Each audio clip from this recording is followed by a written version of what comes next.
Hello दोस्तों, इस video में हम जानेंगे कि भाई हम टंकियों को कैसे साफ़ करें। आप जैसे देख रहे हैं मेरे सामने एक टंकी है, ठीक है, जो कि पूरी गंदी हुई पड़ी है। अब मैं बताऊंगा इसको आसानी से कैसे साफ़ कर सकते हैं। तो भाई आसानी से इसको साफ़ करने के लिए आपको दो चीज़ें चाहिए। पहला हमारा स्टील वूल या फिर जिसको हम हिंदी में जूना कहते हैं, ठीक है। दूसरा डिटर्जेंट यानी कि सर्फ एक्सल पाउडर, ठीक है।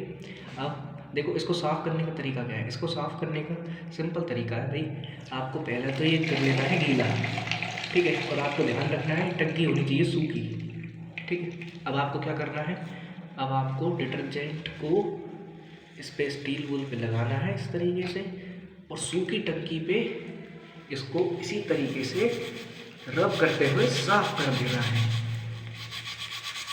बिल्कुल इस तरीके से साफ़ करते रहिए, क्योंकि टंकी सूखी है तो इसलिए डिटर्जेंट बहुत जल्दी अपना असर इस पर दिखाएगा।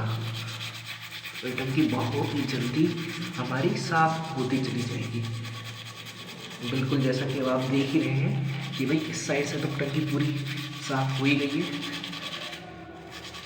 इस साइड से तो कोई गंदगी है ही नहीं अब टंकी में। इसी तरीके से आपको दोनों तरफ से साफ कर लेनी टंकी।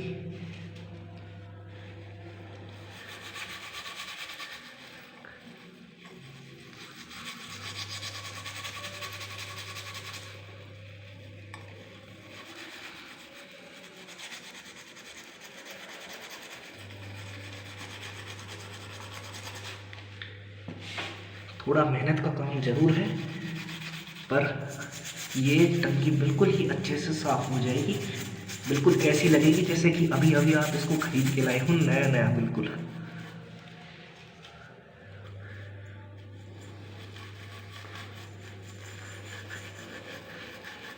कोनों के लिए आप इसको इस तरीके से कर सकते हैं, जैसा कि आप देख रहे हैं। यही स्टील वूल की सबसे अच्छी खासियत है कि ये कोनों में भी चल सकता है इस तरीके से।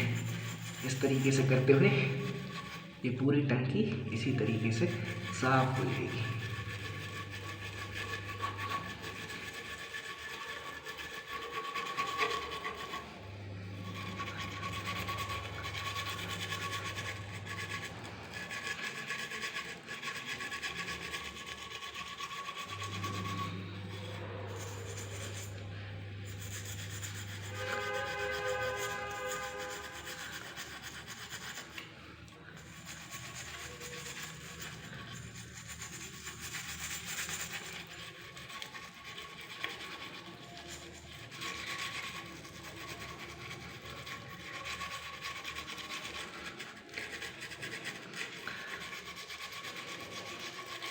तो भाई जब आपको लगे कि हाँ ये पूरी तरीके से हो चुकी है,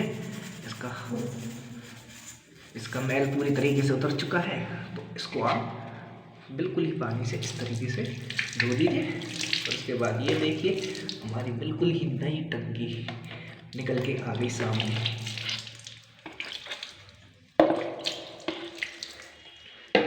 ठीक है, आपको एक चीज़ का खास ख्याल रखना है कि जो टंकी होनी चाहिए वो सूखी होनी चाहिए। पानी आप केवल इस पे यूज़ करें, स्टील वूल पे, ठीक है। इसी तरीके से पूरी टंकी साफ़ हो जाएगी। Thank you. वीडियो को लाइक ज़रूर कर देना।